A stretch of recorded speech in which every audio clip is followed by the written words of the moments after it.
కొంచెం తగ్గించారు. ఇంకా నైట్కి ఈ టాపిక్ ఎక్కడ ప్రపంచమంతా చూస్తుందని ఈ టాపిక్ డైవర్ట్ చేయడానికి రాత్రి పెళ్లి చేసుకున్న వీడియో పంపించేశాడు.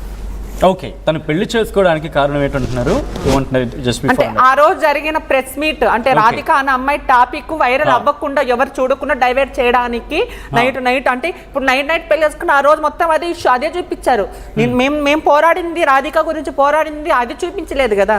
సో అఘోరి ఇలా ప్లాన్ గా డైవర్ట్ చాలా మంది కమ్యూనిటీ కానీ ఇలాంటి వాళ్ళు కానీ చాలామంది అఘోరి పిచ్చివాడు, పిచ్చి కౌన్సిలింగ్ ఇవ్వాలి, అది ఇవ్వాలి, పిచ్చి కాదు ఏం కాదు, మాటకు సమాధానం ఇచ్చుకుంటూ వాడు వస్తున్నాడు. నిన్న ఒక వీడియో రిలీజ్ చేశారు వర్షిను నీరు పక్కన శ్రీనివాస్ మొగం చూసారా? నిజంగా ఎందుకంటే తప్పు చేశారని తెలుసు, కానీ వర్షిని మాత్రం ఏం తెలియకున్నట్టు అన్నీ తెలుసు కూడా ఒక హ్యాపీనెస్గా మా జోలికి రాకండి, మేము ఆత్మార్పణ చేసుకుంటే అక్కడ తప్పు ఉంది కాబట్టి వాడు ఆ స్టేట్మెంట్ ఇచ్చాడు. మేము రాము. ఎందుకు రావు? నువ్వు రావాలి. నువ్వు ఏదైతే తెలంగాణలో ఎన్నెన్ని చెప్పావో నువ్వు దానికి సమాధానం చెప్పిపోవాలి. నువ్వు రాకపోతే ట్రాన్స్జెండర్ కమ్యూనిటీ ఏమైనా చేయబోతుంది? ఎందుకంటే వాళ్ళకి చిల్లరేసాలకు మేము తలవాళ్ళు తీయడము, ఎక్కడంటే అక్కడ కొట్టడము, పచ్చిబూతులు చేయడము.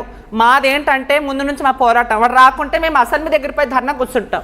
ఎవరు వచ్చినా రాకపోయినా అసెంబ్లీ దగ్గర అయినా ఎక్కడైనా కానీ మేము ధర్నా కూర్చుంటాం వాడిని అరెస్ట్ చేయాలి అని.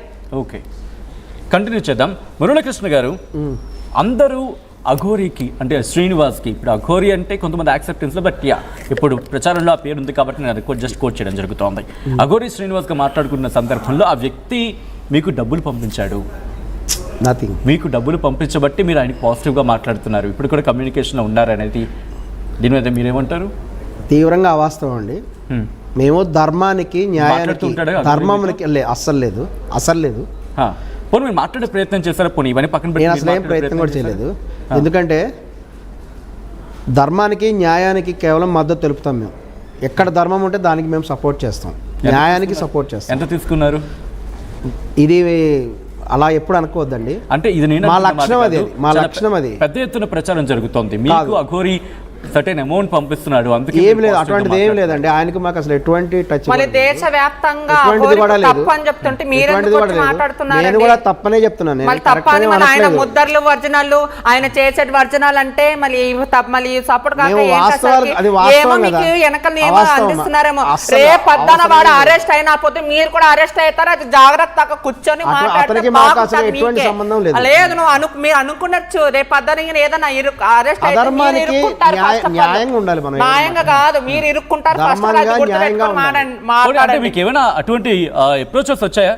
ఏమి లేవు, నథింగ్. అటువంటిది అసలు ఎప్పుడు నేను మాట్లాడలేదు. ఓకే, ఎందుకు అంటే ఇటు మరి ఏమీ లేనప్పుడు అంటే సాధారణంగా అంటూ ఉంటారు నిప్పులు ఎందుకు పొగరాదని చెప్పి, మరి ఎందుకు అటువంటి మాటలు బయటకు వస్తున్నాయి? అంటే మీ గురించి మీరు ఇంత అమౌంట్ తీసుకున్నారు, అటువంటిది ఏం లేదు, అటువంటిది అసలు అవకాశం కూడా లేదు.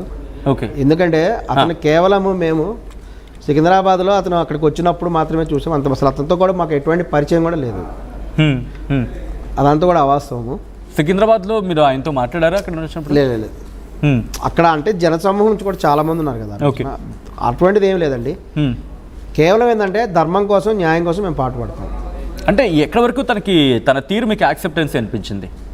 ఎక్కడి వరకు? ఎందుకంటే దాదాపుగా ఏడాదిన్నరగా సికింద్రాబాద్ మహంకాళి టెంపుల్ దగ్గర నుంచి మొదలుపెట్టిన తర్వాత ఈరోజు వర్షిని పెళ్లి చేసుకున్నంత వరకు ఎక్కడి వరకు ఎస్ వీడు నాకు యాక్సెప్టబుల్ ఇంతవరకు, వీరు నాకు ఇంతవరకు యాక్సెప్టబుల్, ఆ తర్వాత నాకు యాక్సెప్టబుల్ కాదు ఎప్పుడు అనిపించింది? సనాతన ధర్మం వరకు పోరాడతామని చెప్పినంత వరకు అతను వేములవాడలో వెళ్ళేసేసి దర్గాని గురించి మాట్లాడాడు. కాకపోతే గమనించాల్సిన విషయం ఏంటంటే అతను ఒక దళితుడు. చాలా ముఖ్యమైన విషయం తీసుకోవాలి. అతను ఒక దళితుడు. అతను దళిత శ్రీనివాస్. అతను వాళ్ళ పేరెంట్స్ దళితులు. సో అటువంటి సందర్భాల్లో ఫ్యామిలీలో పుట్టినటువంటి అతను తర్వాత అక్కడి నుంచి కూడా వెళ్ళటం ద్వారా అతను ఒక దళిత అఘోరి. కొంతమంది అన్నారు ఫ్రెండ్స్, కొంతమంది అంటే నాకు అన్ని రకాల ఇప్పుడు సమాజం ప్రకారం అందరి వర్గాల్లో మనకు కొంతమంది తెలిసిన వాళ్ళు ఉంటారు కదా.